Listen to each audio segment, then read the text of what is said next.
Last December 2023, nakuha ko yung business permit ko at hindi ko nga na-process yung BIR. Ngayong January ko palang ipaprocess yung BIR namin. At eto nga yung finilapan ko. Kailangan ng 1901 na form na galing sa BIR, tapos photocopy ng business permit, ng DTI, at ng valid ID na may address. Kaso, ang dami talagang tao, ang dami nagpa-process din ng BIR. Kaya naisipan ko, bumalik na lang ulit. At eto nga, pang third day ko na to, dumaan muna ako sa may guest dance centrum para magbayad ng venue. Tapos, kumain nga din muna ako sa may Viscos at ayan, nagpapaka-healthy living ako. Just.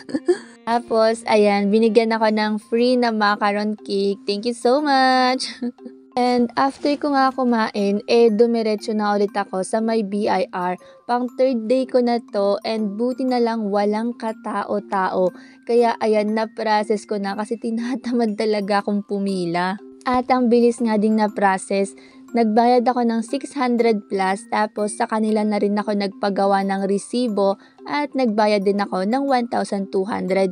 10 booklet na yon at walang expiration.